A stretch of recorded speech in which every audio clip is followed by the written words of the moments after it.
तो चलिए बिना समय गंवाएं बुद्ध के ज्ञान के महासागर में डुबकी लगाएं और अपनी चेतना को आनंद के अद्भुत सैर पर ले चलें।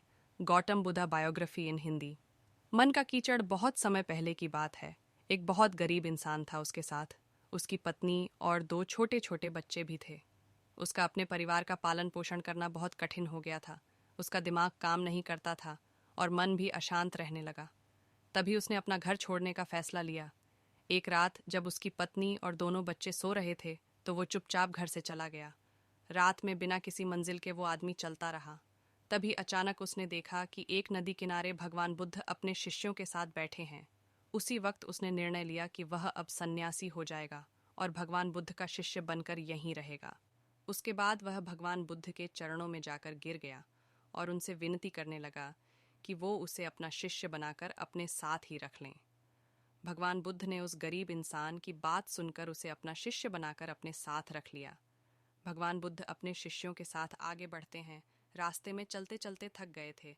सब रुककर एक पेड़ के नीचे विश्राम करने लगते हैं। तभी भगवान बुद्ध को गर्मी के मारे बहुत तेज प्यास लगने लगी। उन्होंने अपने नए शिष्य से कहा, यहाँ पास में ही एक सरोवर है, तुम जाकर वहां से पानी ले आओ। भगवान बुद्ध का आदेश मानकर वह सरोवर से पानी लेने चला गया। जब वह सरोवर के पास पहुंचा तो उसने देखा कि कुछ जंगली जानवर सरोवर में ऊधम मचा रहे हैं। जैसे ही वह सरोवर के और पास गया, सारे जानवर वहां से भाग जाते हैं, लेकिन सरोवर में कीचड़ सड़े गले पत्ते ऊपर तैर रहे थे, जिसके कारण उसका मन नहीं मान रहा था। उसने सोचा, इतना गंदा पानी भगवान बुद्ध पिएंगे कैसे? फिर वह बिना पानी लिए वापस लौटता है और आकर बुद्ध से बोलता है, भगवान, उस सरोवर में तो बहुत ज्यादा गंदा पानी है, वो पीने लायक नहीं है। अपने शिष्य की बात सुनकर भगवान बुद्ध थोड़ी देर चुप होकर बोले, जाओ, उसी सरोवर से जाकर पानी लेकर आओ। भगवान बुद्ध का आदेश मानकर वह वापस से सरोवर की तरफ चला गया, लेकिन वह मन में यही सोच रहा था कि भगवान बुद्ध इतने गंदे पानी को कैसे पिएंगे।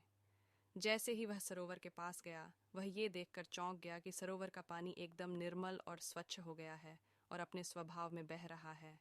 उसने पानी लिया और भगवान बुद्ध के पास आते ही उनसे प्रश्न करता है, भगवान, थोड़ी ही देर में सरोवर का मैला पानी इतना साफ कैसे हो गया? फिर बुद्ध ने उसे समझाते हुए कहा, जब जानवर पानी में ऊधम मचाए हुए थे तब सरोवर का कीचड़ उभर आया था, लेकिन कुछ देर शांत रहने पर कीचड़ फिर से नीचे बैठ गया और पानी पहले जैसे फिर से निर्मल और स्वच्छ हो गया। ठीक इसी तरह से हमारे मन की स्थिति भी ऐसी ही होती है। जीवन की कठिनाइयों और भाग दौड़ हमारी मन में उथल पुथल पैदा कर देती है, जिसके कारण हम बिना सोचे समझे गलत निर्णय लिया था। फिर वो भगवान बुद्ध के चरण स्पर्श करके उनसे आज्ञा लेकर अपने घर और वापस चला जाता है।